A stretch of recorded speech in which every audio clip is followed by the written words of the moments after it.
Dr. McGinnis, first of all, I want to thank you very much for making the trek across town for this interview. And I think we'll start with just questions about your background. Where were you born and raised, for example? I'm a Texan. I was born in Waco, Texas, and lived there until age 12. But as they say, once a Texan, always a Texan. That's right. My oldest son was born in Galveston, and then my second son was born in New York. And so my dad, who was a Texan, was so concerned about that, he had the governor declare him an honorary Texas citizen. But whenever he wants to really get under my skin, he'll say, "Dad, you know I'm a Yankee."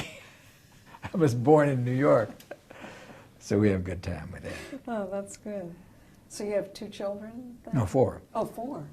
2 sons, 2 daughters, Ah. in that order. Oh, okay. One a doctor, a radiation oncologist in Charlotte, North Carolina, and the other medical professional is a advanced nurse practitioner in geriatrics in Atlanta.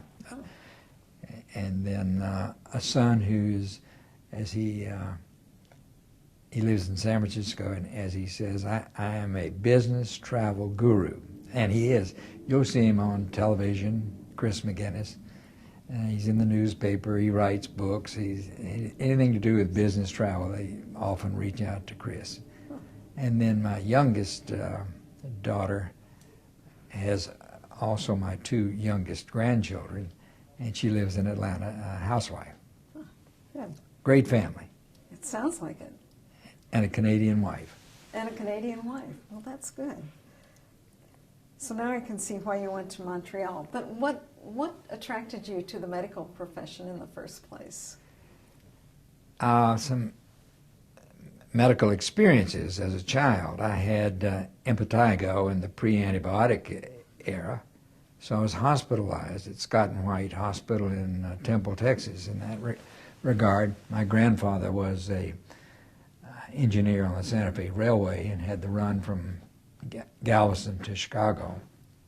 And he died when my father was 6 in a train wreck, and down near Houston. And my middle name, Scott, is really from Dr. Scott of the Scott and White Clinic. Really? So that episode, and then later on I had diphtheria.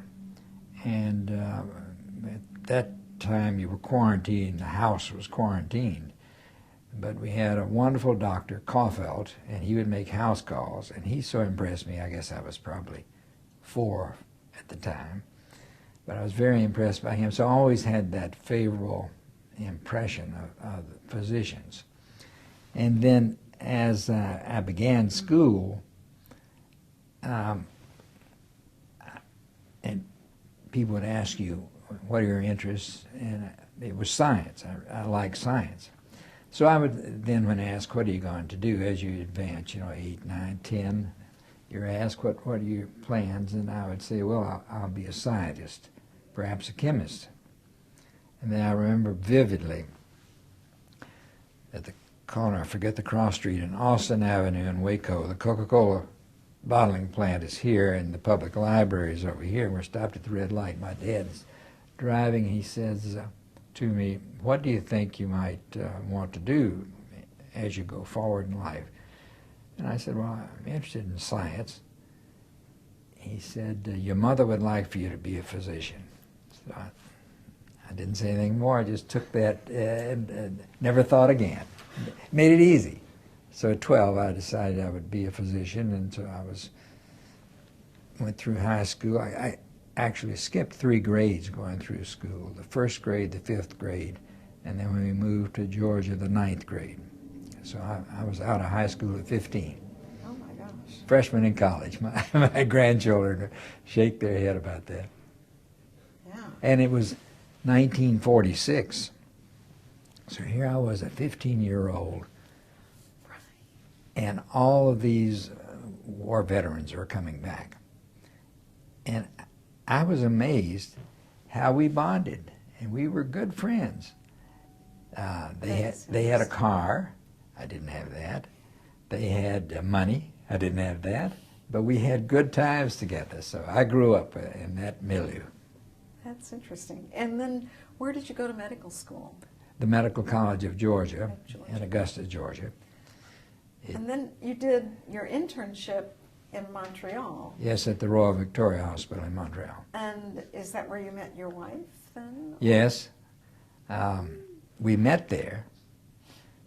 She recalls that, well, I remember I was an intern. I actually had what's called a mixed internship. A rotating internship? No, it's different. Mixed. You have 4 month, 4 month, 4 month. As rotating, you do it's monthly. So I started off on surgery, and was on call one night, and the phone rings, and the nurse says, "We need you to see Mrs. So-and-so. She's in pain." So I went up about 2 o'clock in the morning, and really cute student nurse there. And I examined the patient, determined she was having biliary colic, and I said, "Now, we need to give her something for relief." To the cute nurse, I said, "What do you think we ought to give her?" So she got very officious and gave me the instructions for the opiate, and that was ordered, and I went on my way. And so I saw her again in a crowd of nurses out. They had a doctor's dining room, old school to old world. The Royal Victoria's very English. And so coming out of the doctor's dining room, a group of interns, and here was this group of nurses, and I met her again. And then I went on and finished my internship, never dated her, would see her from time to time, and then went on to Texas to start my residency. And we had at University of Texas, we had the chief of surgery, Bob Moore, at Galveston, was a good friend of the chief of surgery at Bellevue, John Mulholland, so they would exchange residents. They'd pick a resident to exchange in the second year, and so I was picked to go up there, so I went up. Well, in the winter, we decided we'd take our vacation in the winter and go to ski. So I had 3 friends to come up from Atlanta, and three of us from Bellevue, and we all went up to Montreal. So after the first day of skiing, we arrive at the chalet, and lo and behold, as I was standing at the bar, she looked at me, I looked at her, and she said, "Dr. McGinnis." And I said, "Miss Puttycomb." That's very formal in those days. And so we chatted a bit, and I said, "Well, come over to the table and meet our group." Well, we had brought with us a bevy of McGill girls. And so she comes over and meets the group. She's up with a boyfriend who's on the McGill Redbird ski team. And so in the crowd of girls we had from McGill was her sister-in-law. So she chatted with us for a while, and she then went back to her party. And so I told the sister-in-law, I said, "I really like her. I'd like to see her while I'm up here."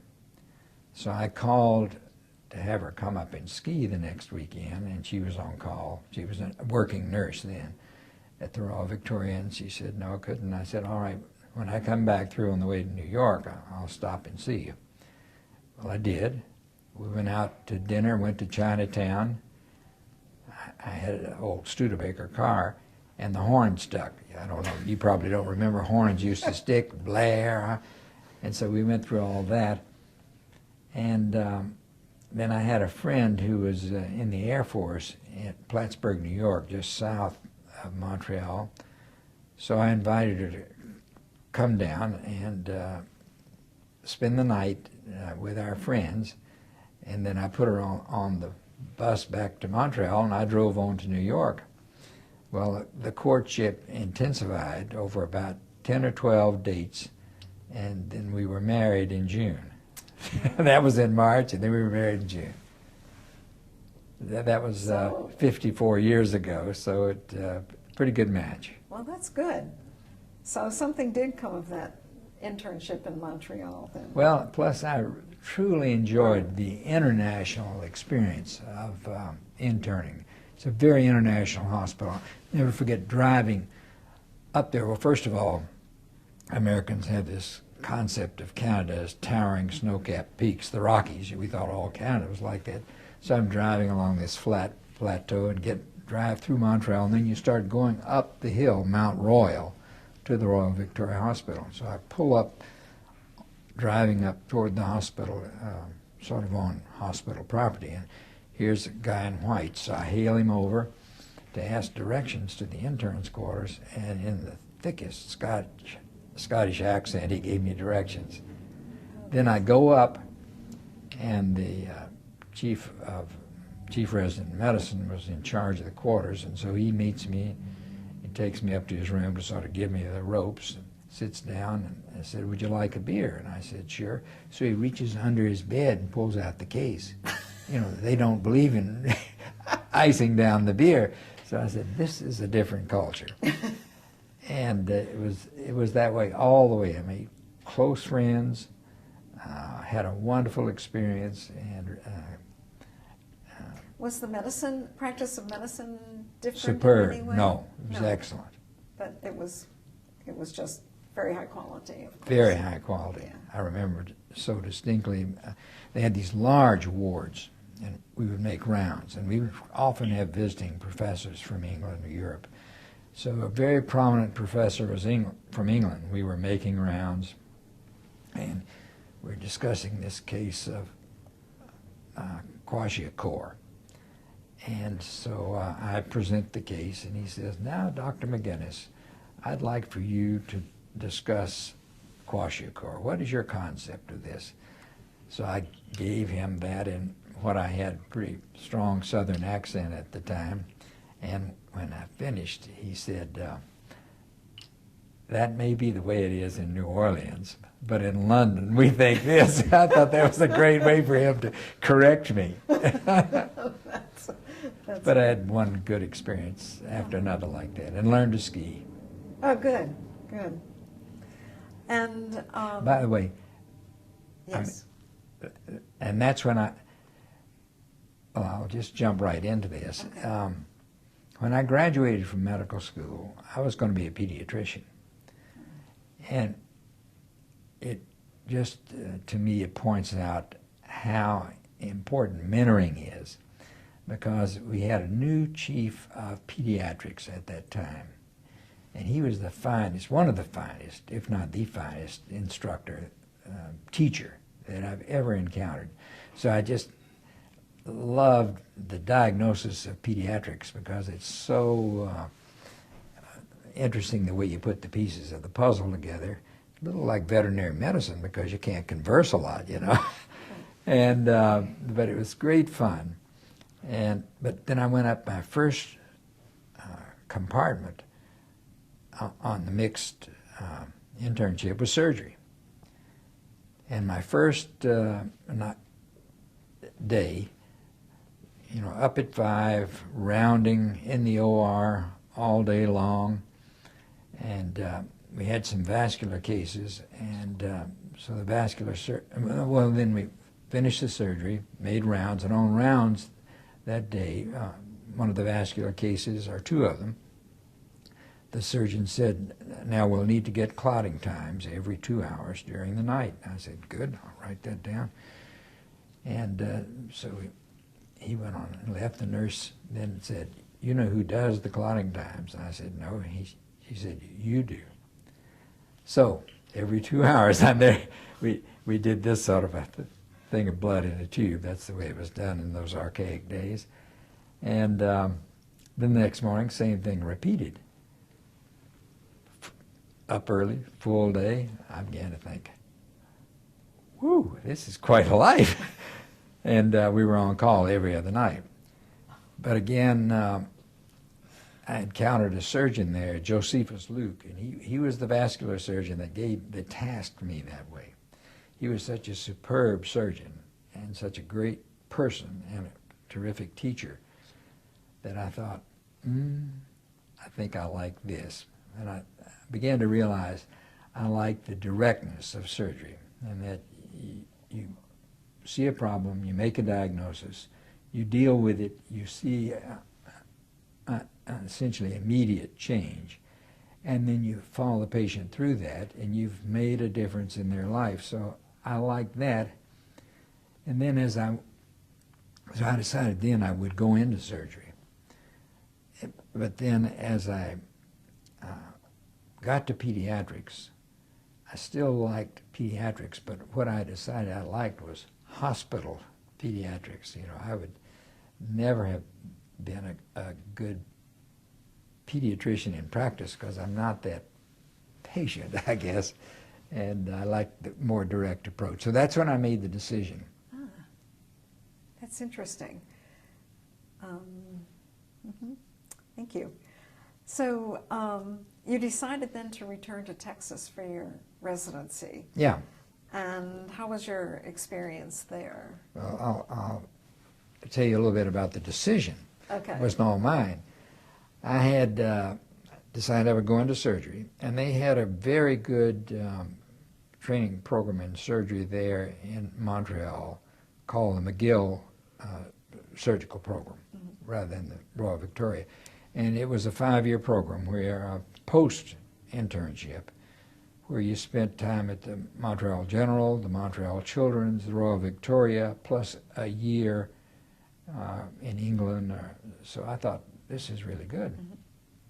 So I let my parents know that I was going to do this, and I soon heard back from them, we think you've been away from Texas long enough. I think it'd be a good idea if you came back. So I had applied at New Orleans, Texas, San Francisco, and McGill program. So I thought about it, and I thought, perhaps I should. So I accepted in University of Texas, and back I went. Okay, good. So were you satisfied with your experience there then at the University of Texas? Oh, yes, Okay. yes. Again, wonderful people, great mentors, people that really cared about the resident. Who were your mentors there? Well, Robert Moore was the chair. He subsequently went on to be the president of the American Board of Surgery. He was the chair, but probably the person who taught me more about surgery was a surgeon named Edgar Poth, a very serious, focused surgeon, Hopkins trained, who was closely allied, well, totally devoted to the classic Halsted method of surgery of gentle handling of tissues, fine placement of sutures. And so I really took to him. I liked the way he took to me. And he was famous for just shattering residents and medical students on rounds. He never asked me a question the whole time I was there. For some reason, we just, I guess he had confidence. He didn't have to shatter my ego in front of everyone. So everyone was terrified of him. And then there were many others that I worked with, but Edgar Poth will always remain in my memory. That's interesting. Quiet, not a lot of personality, but boy, was he a good surgeon. And I worked in his laboratory. He not only was he a good technical surgeon, he was a superb clinical research. And so I did a lot of his operations on animals, and it was a totally favorable experience. He was not real good with the patient, let's say, because his personality was harsh, and he didn't exude warmth. He was very interested in the patient, but he just didn't exude that warmth. Yeah. But I revere him. Oh, that's good. How did you decide to pursue fellowship in the American College of Surgeons? Well, in those days, everyone who trained in an academic institution aspired to become a fellow, because all of your mentors were fellows. And they were going off to college meetings and they were coming back with this information. They all had FACS after their MD. And I began to learn more about the college. But the first hurdle is always the boards, you know. And so after finishing, you had to work your way through the boards. And then you must be in practice for a few years before you're eligible for the college. So it was just automatic that I would do that. Oh, okay. What were your feelings when you were accepted into the college? Elated. And installed, yeah. I was in the last class that was inducted in Atlantic City. The college rotates the meetings, and at that time it was San Francisco, Chicago, Atlantic City, and they were just following cycle. But Atlantic City had changed, and so that was the last meeting held there. But to my wife and I, it was a very good meeting. Interesting as and it was a large class, as usually over 1,000 surgeons come into fellowship. But you see a lot of old friends that had trained elsewhere. I interviewed with a surgeon from Dallas that I thought I might go into practice with. And so that was a very good start to my time in the college. It sounds like it. Then you have sort of a hiatus as you go into practice because you're very, very busy establishing your practice, and you don't really think about the college that much. That sort of comes after a while, when things settle down a bit. What have been your major activities in the college? When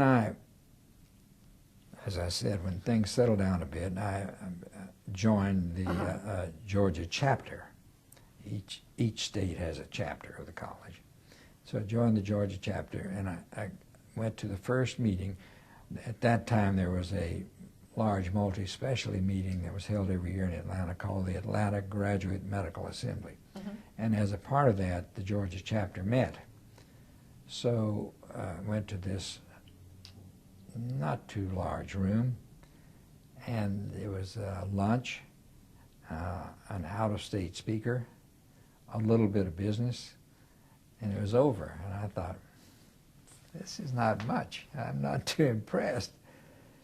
And but I would keep going every year to that, and I didn't have the time to come to the college meeting. But I became involved. I was working in the Medical Association of Georgia on the Education Committee. And through that, I became involved with the Education Committee of the AMA. And so I was invited to be a co-inspector to accredit the educational program of the American Burn Association. It was meeting in Chicago. So I had the senior surveyor was John Bostwick from Colorado. He was a governor of the college from Colorado. And so at lunch, he said, I have some business to do up at the college. Would you like to go? And I said, love to. Didn't know what to anticipate, so we walked up Michigan Avenue to the old college headquarters on Erie Street and went in there, and soon I was introduced to the director of the college, Rollo Hanlon, a god in my mind. And he sort of took me under his wing and toured me through the library. They had a library of note, and through the various departments. And then I left. And then I thought, I can make this chapter more than what it is. And so I began to work with the chapter. We evolved a whole educational program where we'd have a day or two with papers from within and without the state.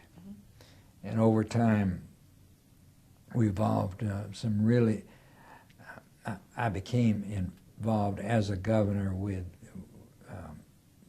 the chapter's program at the college, and we'd be invited to present work we were doing. And we had developed a program called the Surgical CSAP, S-E-S-A-P. It's still ongoing now these many years later, and I'm not sure what the acronym is it represents. Mm-hmm. But it's an educational program to prepare you for board exams or re-exams. So I had the concept, well, let's develop in Georgia a review course for CSAP.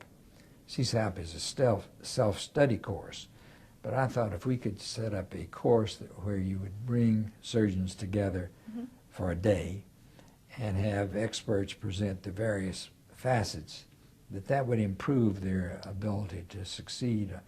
And so it was very successful.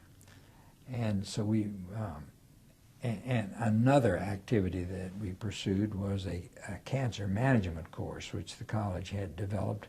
And so we brought the first, it was actually a pilot of the cancer management course to Georgia.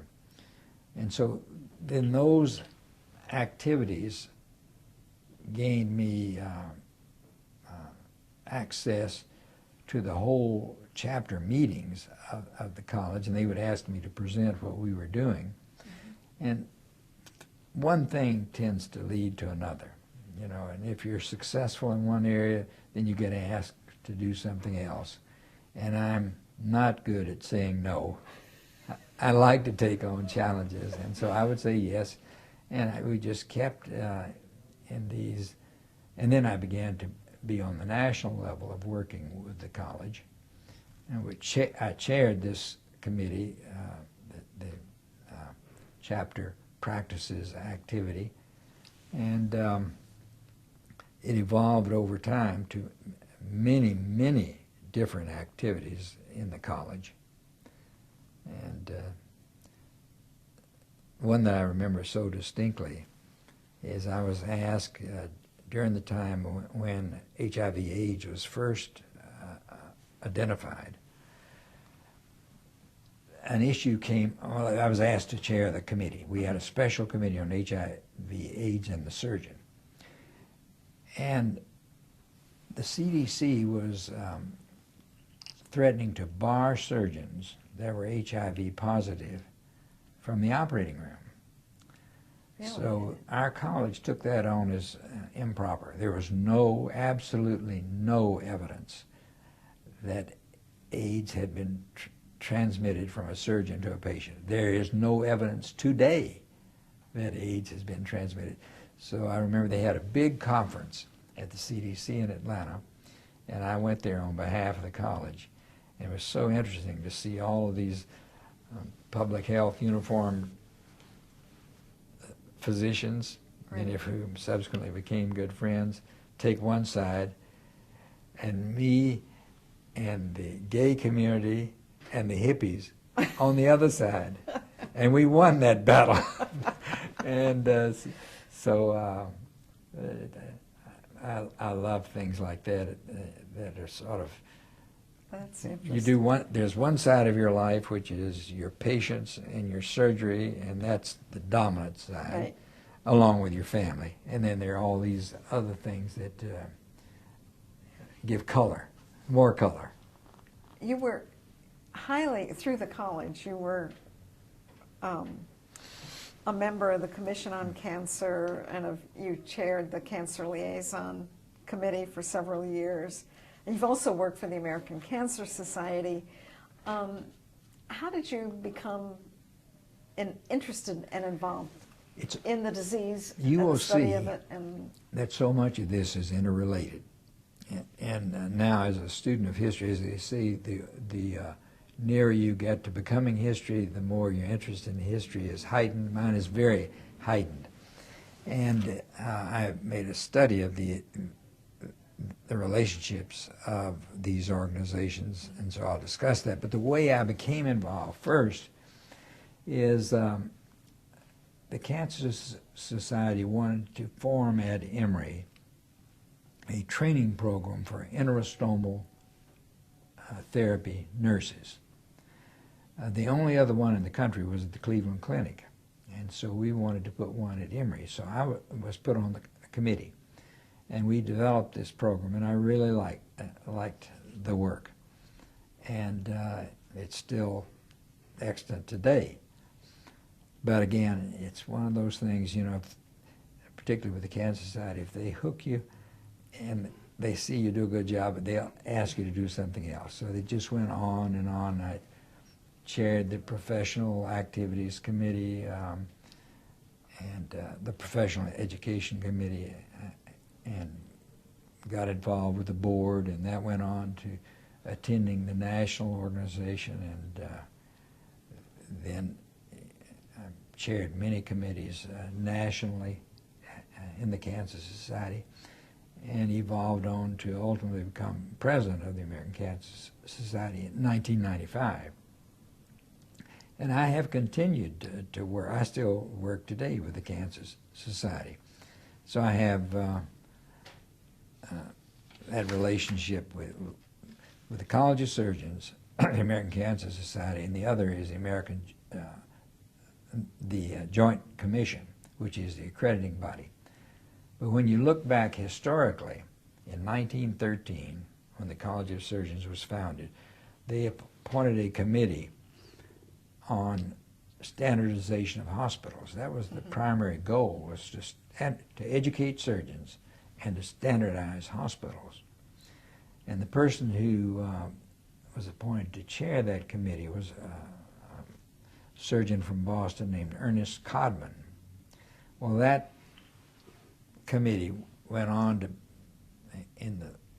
about 1917, began to survey hospitals on behalf of the College of Surgeons, and we carried on that activity up until 1951.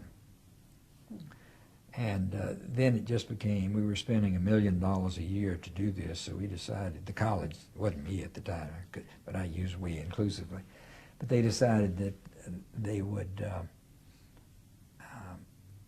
bring in the American College of Physicians, the American Medical Association, American Dental Association, the Canadian Medical Association, and the American College of Surgeons to form this new body called the Joint Commission, which it was then called the Joint Commission on Accreditation of Hospitals.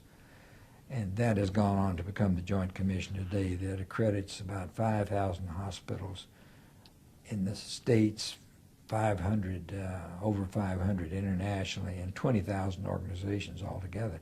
So that all came out of that root of the hospital, of the college. Then they also, at that time, another group was formed to try to bring cancer education to the public, and it was called the American Joint Committee on Cancer.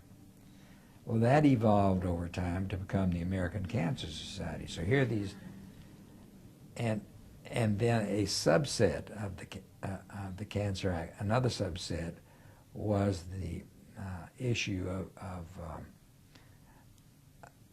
developing staging systems, and that became the American Joint Committee on Cancer. So these three entities and many more came out of that initial founding of the college, and so these activities that I have pursued throughout my career as sort of a paraprofessional activity to the surgery were all interrelated.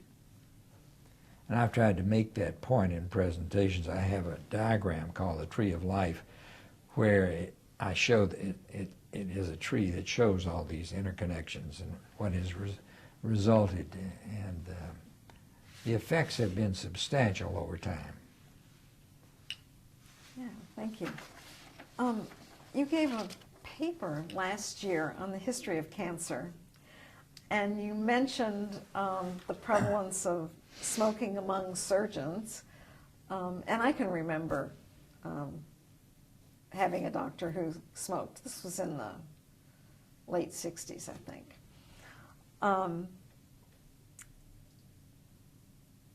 And you mentioned that even the surgeons on the Commission on Cancer were smokers. So what brought about the change to clean air on the inside of the buildings? The Surgeon General's report on tobacco and cancer. That was in '64, and yeah. Really, the clean air didn't really happen for another... It takes time. 20, I guess. And that's a part of the time. I forget the date that I started on the Commission on Cancer, but I'll never forget the first meeting that I went to. It was in Richmond, Virginia, So I flew up there, checked in the hotel, and the meeting didn't start till the next day, but I saw some of the group, and they said, well, join us in the restaurant for dinner. So I went down a big round table, and Andy Mayer was the director of the program at the time, and he had all these women with him. And as we finished dinner, every person lit up a cigarette. And I thought, what is going on here? Well, Andy Mayer was old school. He decided he was not going to pay any attention to the tobacco issue.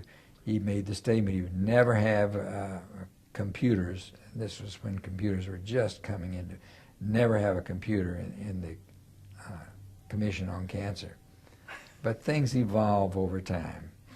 But it was, and the Cancer Society worked with the CDC and the public health agencies to gather the data to put the nail in the coffin on the relationship between cancer and tobacco. Although it was known as far, the association was known as far back as 1950, so it shows how long. Oh, was it really?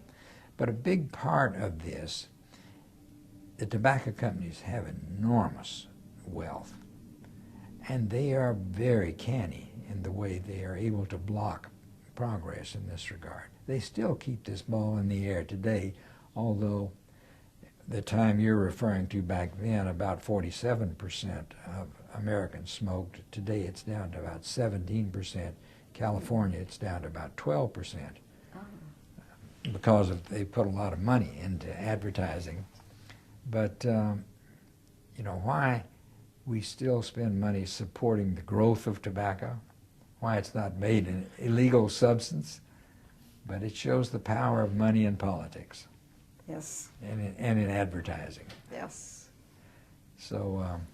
What other societal changes besides less smoking helped in the prevention and treatment of cancer, do you think? Well, smoking was and is the dominant factor. Lung cancer is by far, males and females, the dominant cause of mortality in cancer. So even with the 17% ratio, we're not satisfied. But we began to, we have at the American Cancer, I use we for a lot of different groups, but the American Cancer Society has an intramural and an extramural research program. Our intramural research program began to use the data from the National Cancer Database, which is the largest cancer database in the world that the Commission on Cancer operates, funded by the American Cancer Society. 30 million patients in that cancer database now. But they began to develop data to show the effect of diet on cancer, of obesity on cancer, of physical activity on cancer, all these increasing cancer rates. And so and one of our great successes at the Cancer Society is bringing information to the public. And as we bring this information to the public and advocate for programs in Washington to improve health activity related to data, everything we try to have related to data. So we have an enormous focus on early detection, prevention, and early detection of cancer. And so these programs, the screening programs that we developed guidelines for breast cancer detection, prostate cancer, colorectal cancer, all the major cancers. Unfortunately, we've not had anything for lung cancer until recently now. We find for high-risk lung cancer that spiral CT scanning of the lung can detect and detect cancer at a slightly earlier stage to give a better risk coupled with appropriate therapy to improve the lung cancer mortality rates. So, but you mentioned just in cancer, but you know, I'm I'm getting to be a very senior person now. So over time, I've seen change in everything because I've seen change in surgery. Operations that once were so important to us are no longer even done or rarely done. For example? Gastrectomy. Peptic ulcer, which was very prominent in those, well, up until the real etiology of peptic ulcer was determined. It was thought to be related to high acid production, and there were initially diets, then there were medications, and then for the severe cases there were operations where we did operations, very carefully studied physiologically to reduce acid production in the stomach, where you'd remove a portion of the acid producing stomach, cut the vagus nerves, which stimulate acid production. So that went on for years until this Australian internist doing a study, he was doing a study among nuns in Australia, and he found that there was a bacteria that happened to cause peptic ulcer called H. pylori. So that has virtually, well, it's totally changed the field. We do now know that H. pylori infection untreated will not only lead to peptic ulcer, but will lead to gastric carcinoma. So that's a revolutionary concept. He deserves and there have been thymectomies performed for asthma. There have been operations initially to ligate the internal mammary artery to treat coronary artery disease, then to implant the internal mammary artery into the muscle of the heart, and then the evolution of why not hook it into, as we develop techniques for microanastomoses, to anastomose an appropriate shunning of blood to the coronary arteries directly. But I've seen so many of these things, so I try to teach residents and students, learn what you're doing well at the time, but don't lock into this. Keep your eyes open, because things are going to change. And it's almost revolutionary now, the change. They were into endoscopic surgery, minimally invasive surgery. Robotic surgery is under a lot of criticism. I'm convinced that it will become virtually standard in certain areas of surgery as time goes on and as the cost comes down.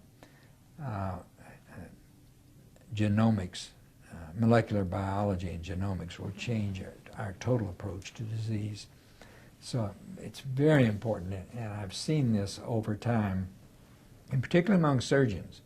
We are rigid people, and when we learn something and we learn to do it well, we like to stick with that because we know that that's the right way to do it.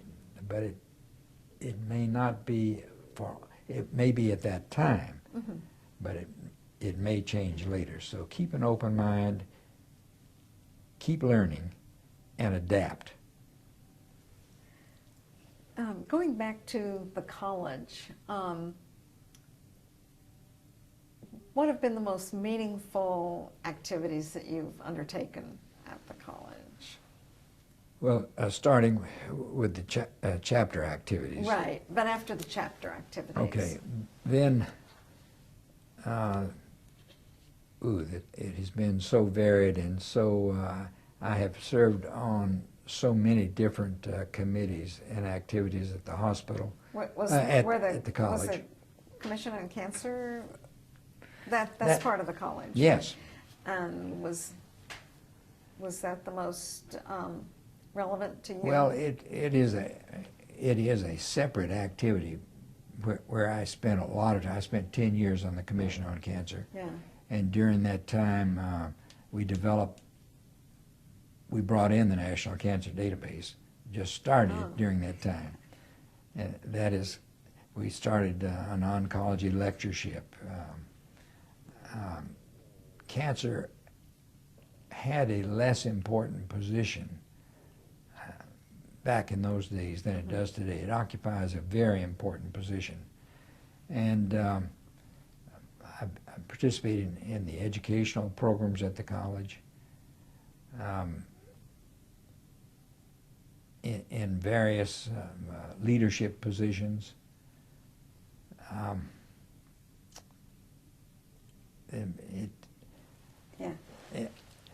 Program planning, pretty varied.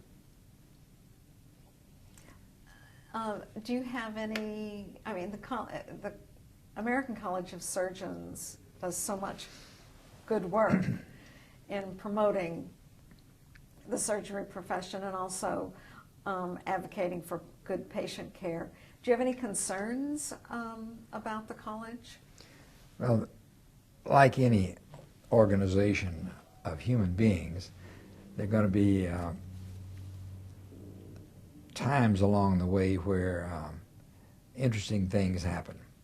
And as a student of the history of the college, I have been witness to some of those, but one occurred within recent memory that has caused me considerable concern, and I don't know that it will be resolved.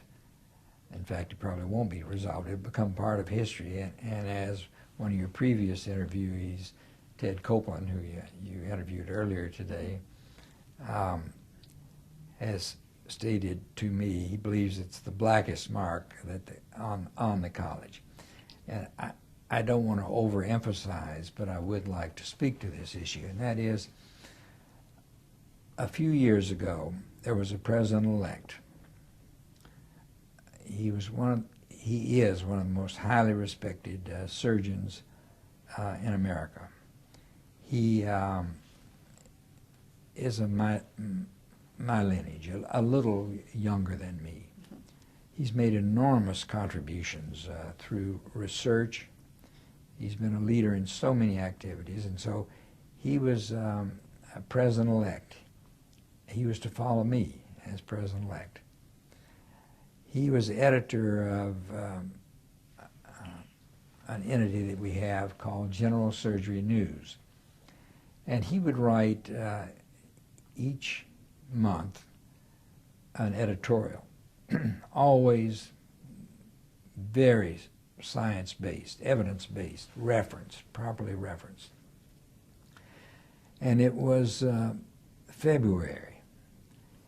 And I should say that always he would have a little twist at the end, which would be a little humorous at the end of the presentation.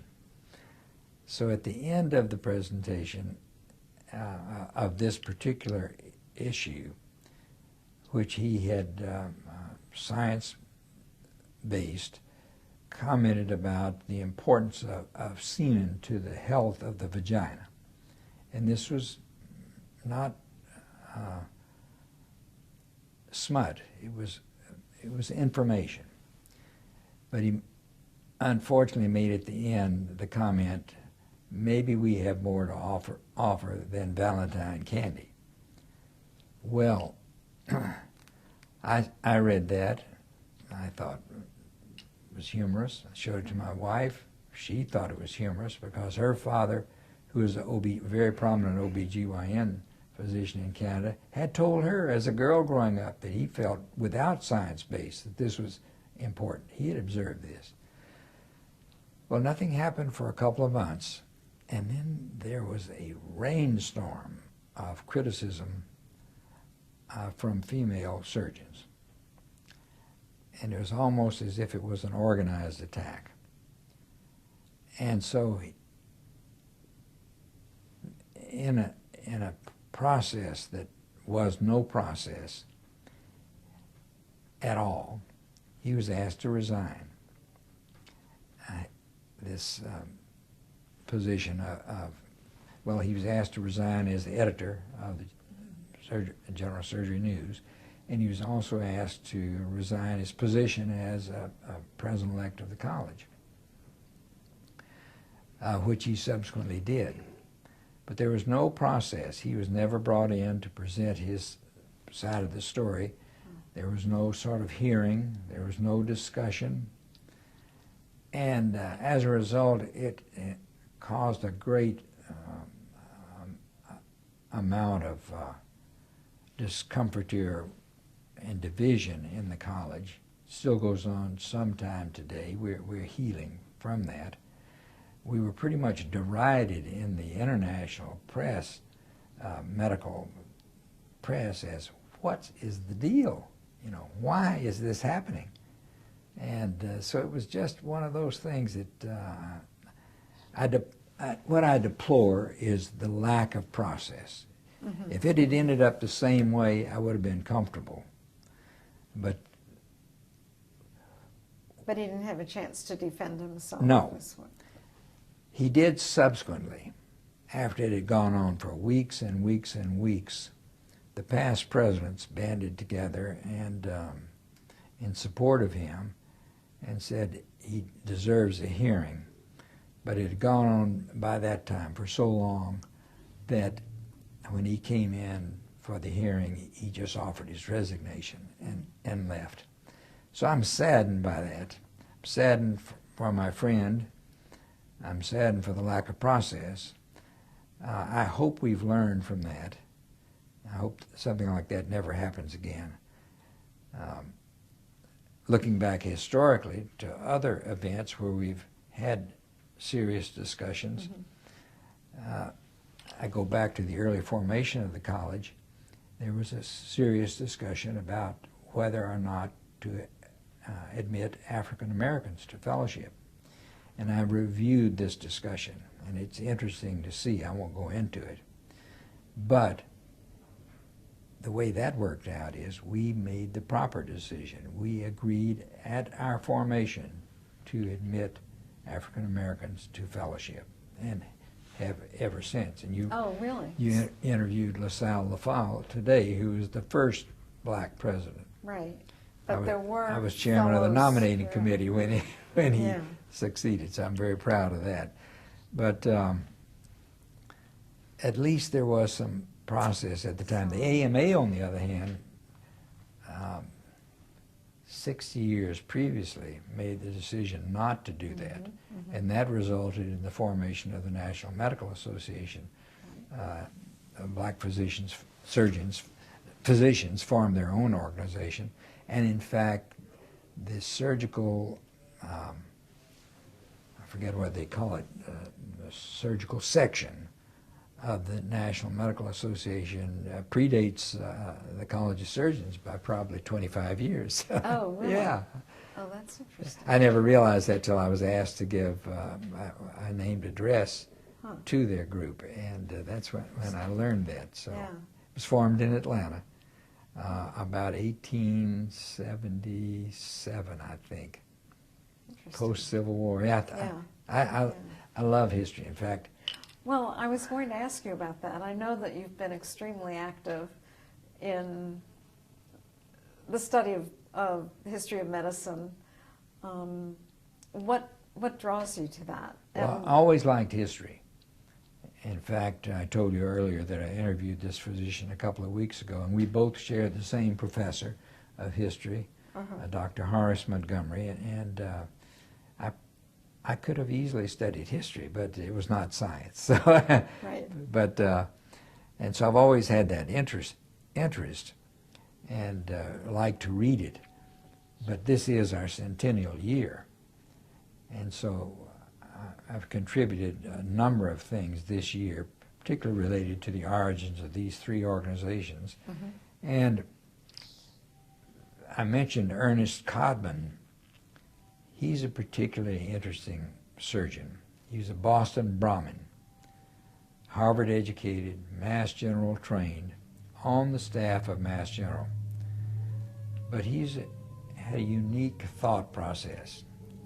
He conceived the idea, what he termed the end result idea, where he believed that if a surgeon or physician did something to a patient, but he mainly was dealing with surgeons, then they should follow that patient through the course to see what the result was. If it was good, document why it was good. If it was bad, you should learn from that. So out of that became the medical record. He's the one that did the standardization of hospitals I mentioned earlier. He and Harvey Cushing developed the anesthesia record. He was the expert in shoulder surgery, duodenal ulcer. He did so many things, but he had an irritating personality. He irritated everyone. In fact, he drew a cartoon of an ostrich with its head in the sand and a gallery of physicians onlooking, and he showed this, and golden eggs coming out the rear of the, and so he showed it at the medical, the Suffolk County Medical Society, and said, this represents the medical establishment. They're not interested in any data as long as the golden eggs keep pouring out. Well, with that, he was ushered out of the Medical Society, lost his appointment at Mass General Hospital, so he went over and started his own hospital, the End Result Hospital. He did well for a few years, but then referrals dropped off. But he worked with the college all his life up until he died in 1941 of melanoma. But when he died, he had married the daughter of, I forget the first name, but Dr. Bowditch, who was professor of anthropology, a very aristocratic Boston family, professor of anthropology at Harvard. When he died, he was a virtual pauper. Really? He asked his wife when he died, don't spend money on a headstone for me because we don't have the money. So we discovered that he is buried in the Bowditch plot in Mount Auburn Cemetery, a very famous cemetery in Cambridge. And this winter, through my instigation over time, we are putting a headstone. Oh, great. In fact, we had thought we were going to do it last spring, but the artist, it's a brass plate with his profile and some of his words below. This artist in Boston, and that'll be in a granite headstone. He's very accomplished, but like all artists, he's temperamental and slow. He does the medals for the not the Olympics, the Nobel Prize. Oh. And but it's beautifully done. I've seen the pictures of it, but he hasn't finished it yet. We're supposed to be. We were all set for last spring, then the fall. Now it's the winter. But at least we will recognize that man at that time. But I really got off on a tangent on that. But he is one of my favorite people. And 100 years after the formation of the college, he is still quoted in so many articles, particularly about collecting data. Because, and he said at the time, I know my ideas are unusual. It may take 100 years for them to be accepted. Oh, my heavens. And it is the essence of data-based, evidence-based medicine that's practiced today. That's Fully so accepted. interesting. Yeah. I think it's a fascinating Yeah, story. that is a fascinating story. In your presidential address, you said, we will be happier in a system where all citizens have access to health care, where we can practice hassle-free, where health care is widely viewed as safe and of the highest quality without regional variation, where value is unquestionable, and where the best and brightest will continue to be attracted. So, are you satisfied with the current healthcare system? Of course, it's only been in That's right. Well, in operation for 8 days, so you'd- maybe we have to go beyond I that. didn't discuss that activity that I've had with the college, but I was very involved with the health policy committee at the college for many, many years. Spent a lot of time. I was coming in for this meeting. I told my wife, I said, I spent so many hours up here in Washington working on health policy. And so we tried to influence health policy going, well, have always tried, but we've tried more actively over the last 20 years. The college, the main focus is education of surgeons and improving the quality. But then we have these other adjacent activities. So we had a committee on this. And then I had recommended years ago that because I was be called to Washington to testify, and we wouldn't have adequate data. And you're dead in the water in this town if you don't have data. And so I recommended that we form a Health Policy Research Institute, which we did, based it at Chapel Hill, North Carolina, and George Sheldon, who past president, who just died within this year. We're having a special celebration tomorrow night of his life. He headed this. So with that, we have tried over time to use data-based ideas to improve the quality of health care, point out the problems with access to health care. We've not been so involved in the cost of health care, but they're all running together. So back in the Clinton years, when that health plan was coming forward, at that time, no physicians were involved in making the plan. So when it came up again this time that this new health, what came to be the Accountable Care Act passed, again, we were very hopeful, we were ready, wanting to participate, never asked. So being interested in history, I look back, extending back to post-World War II. Harry Truman wanted to reform the healthcare system at that time. Lyndon Johnson, each and every time it's been attempted, the healthcare professional has not been involved. Nonetheless, we continued well, we have an office here in Washington. We have a fine office over on F Street that we just completed the building. Well, I dedicated the building when I was president, so that's 4 years ago. So it's fairly new. So we continue to develop data, to present that data, to participate in think tanks, to use advocacy as a route to change. We remain hopeful. This Health Care Act has many good points in it. I just feel it was evolved too fast and is put into effect too fast, and it may harm the truly needed health care reform. The fact that health care reform is truly needed, it may impact adversely that because of the country's split on it. And something like this you need to embrace pretty totally. Interestingly, virtually all of the colleges,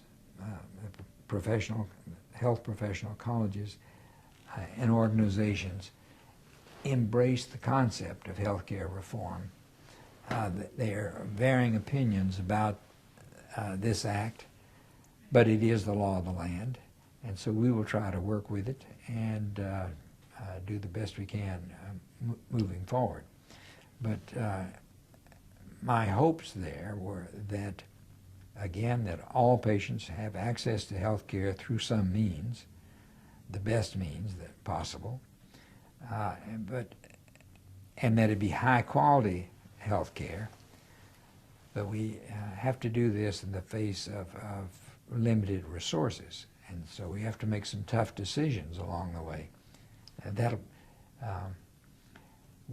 wait and see. If you had your way, what kind of healthcare system would we have? I would take it out of the political realm entirely. I would set it up like a Federal Reserve, where it's outside the governmental system, outside of political influence, outside of the baggage that Washington entities seem to always bring on with excessive costs, and operated, but I would have enormous input from the health care professionals. they're the people, and the full range of healthcare professionals, they're the people that deliver the care, know about how patients are doing, and it's part of our profession to have to put the patient first. Mm-hmm. And that's our concern, is that will the patient be put first? But I still have hopes, and I'm an optimist at heart, and so I believe it'll work out over time, but I think we may have some rocky roads here, particularly with the shortages that we face in healthcare professions now. It's true in surgery, particularly in general surgery. It's true in oncology. We have spent a lot of money through the Sheps Institute at North Carolina on developing health professional with the surgical supply studies. We have overlay maps. We can tell you from each state, take it right down to the county level and show you where the shortages are in a colored way, and it's kind of worrisome to see. But it's not just surgery. And so how this will play out over time, medical schools are increasing their enrollment, but it takes time. It takes 10 years to produce a surgeon. So it's that gap in between that makes me concerned. Yeah. So you overlay a shortage of healthcare physicians, a changing reimbursement system, which I think is good, but it will have some bumps along the way. Mm-hmm. So we have, hopefully we'll learn and improve, but we need the appropriate input. Yeah. But health policy is an important activity at the college now. We're just in the process of hiring a new medical director of health policy for here in Washington. Oh. Should be decided by the first of the year. Mm-hmm. Okay. In 1998, you were honored with the college's highest honor, the Distinguished Service Award. And what were the circumstances behind your attaining that award? Well, I was very honored to receive that. Yeah. But it's the panoply of activity in that I've depicted some, but if you look at my CV, you'll see all the enumerations of those activities. So I've highlighted some of those, but I think the committee that makes that decision looks at the entire life career. That's right. Yeah, yeah. And so that well, congratulations. Thank you, thank you. I was greatly honored. Must have been the greatest honor of your life, right? Or well, it's again looking at the history on the American Cancer Society and the college side. Those two linked together. There have only been 5 surgeons that have been president of both organizations. Oh, that's right. Alton Oxner, Isadora Rabden, Jonathan Rhodes, LaSalle LaFall, and myself. Oh, that's amazing. So that was interesting to me. And then the first president of the college was a community surgeon, which I was. I've always had an academic appointment, but I'm a community surgeon, not an academic. Mm-hmm. The first president was. Since 1913, there have only been 5 community surgeons who have been president. Oh my God. So when I was, I'll never forget the time. My wife and I were out on vacation north of San Francisco. I'm trying to think, a little coastal town up there. And we were in the little town looking at art here and there and really having a good time. My phone rings, and it was the chairman of the nominating committee, and he said, well, congratulations, you've been nominated to be president-elect. So I told my wife, I said, I have to go out and sit down for a while.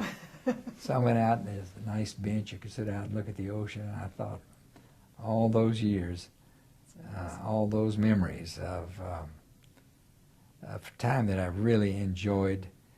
I've enjoyed my practice so much, but I've enjoyed my association with these organizations So it's sort of a tripartite life: family, surgical practice, and patients, and these organizations. But I have a great affection for the college, unquestionably, the American Cancer Society, unquestionably, and more recently has been my involvement with the Joint Commission.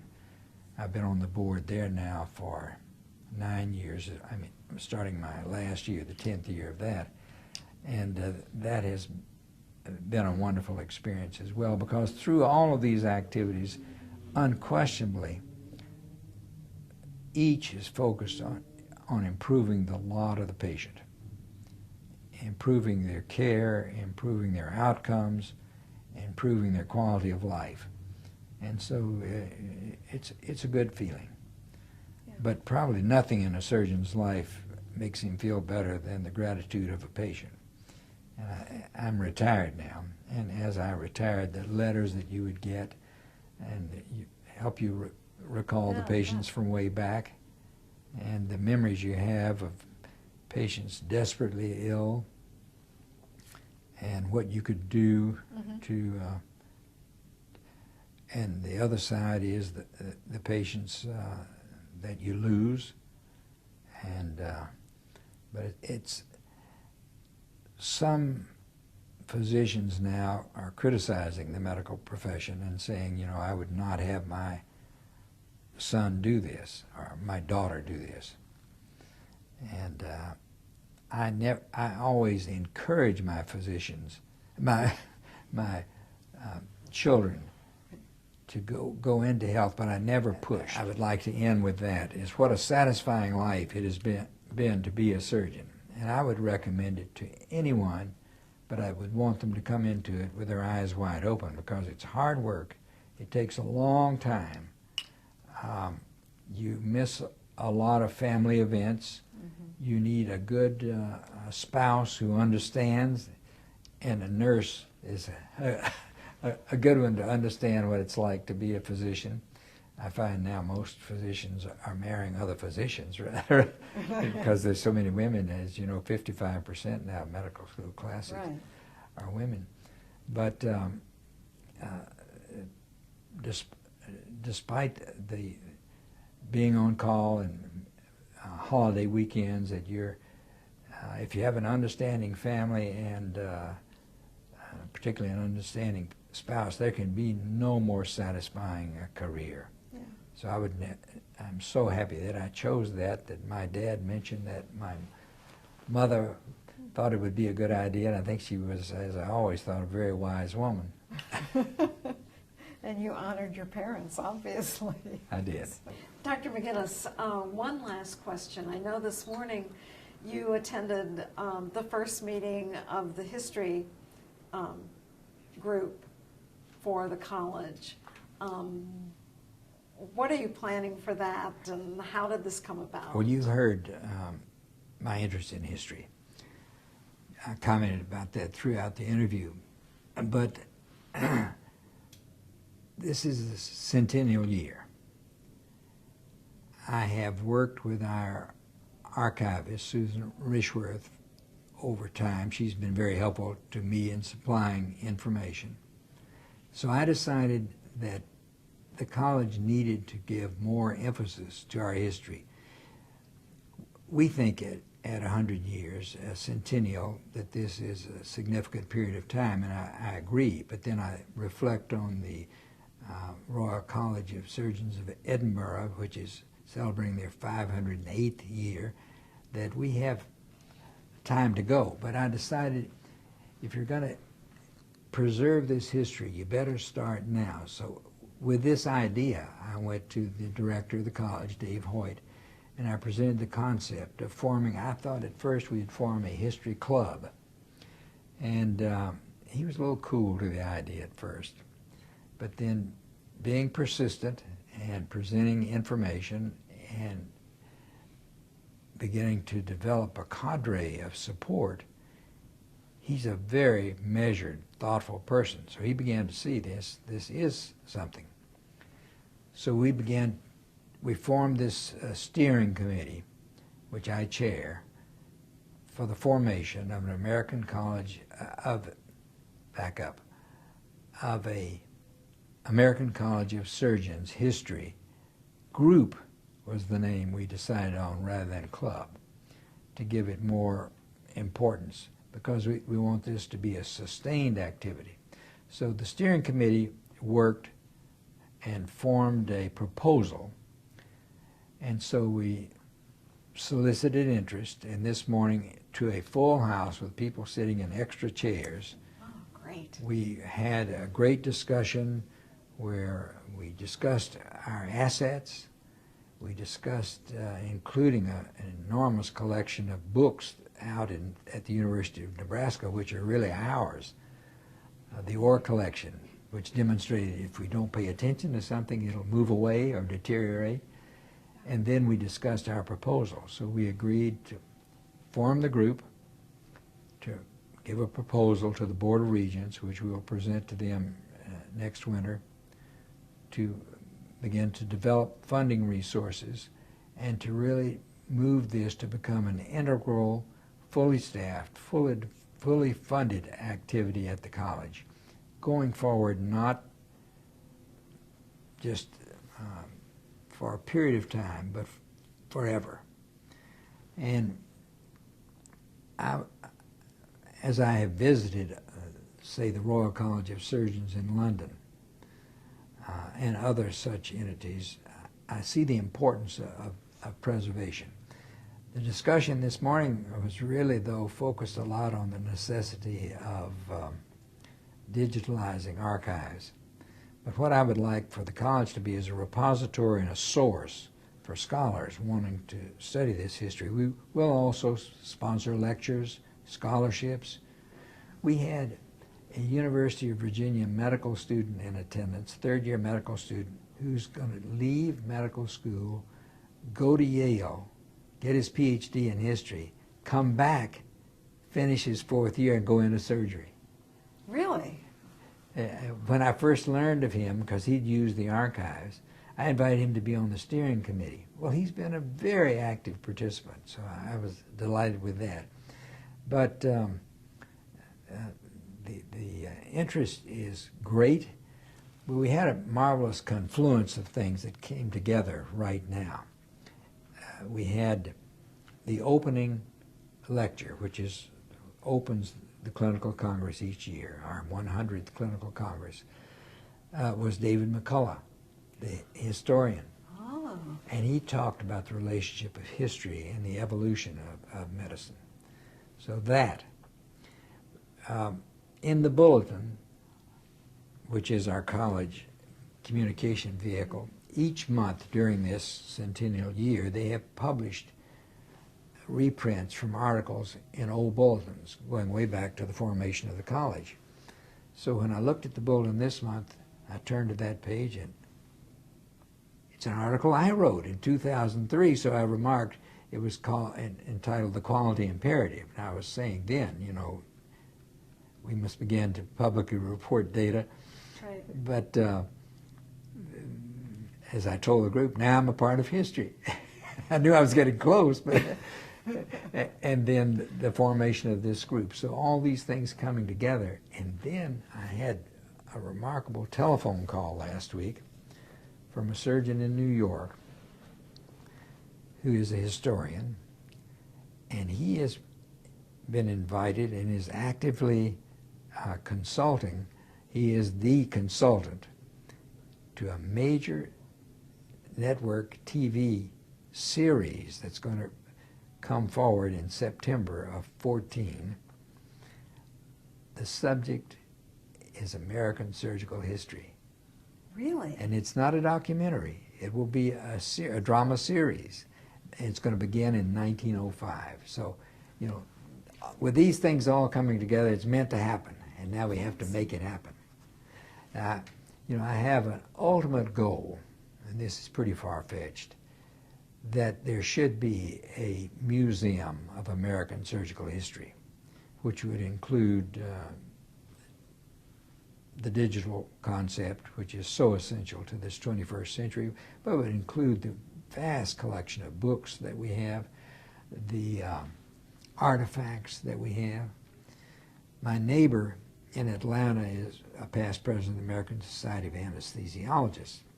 And I was telling him about it. He said, well, I'm on the board. They have a separate foundation for their history, a well-funded foundation. He said, I'm going to present. And I said, why don't you join us? And we'll ultimately form this museum. He presented it to his board in August, 100% unanimous approval that if we proceed, they'll proceed with us. Society of Vascular Surgeons, orthopedic surgery, the specialties all have these activities. But if you could bring those together where professionals could visit, scholars could study, I believe there's significant public interest. The public has a great interest in medicine. Mm-hmm. And I think surgery is probably the most fascinating aspect to them. So it's launched, it's a beginning. I think it will be of real substance as time goes on, but I'm very excited about it.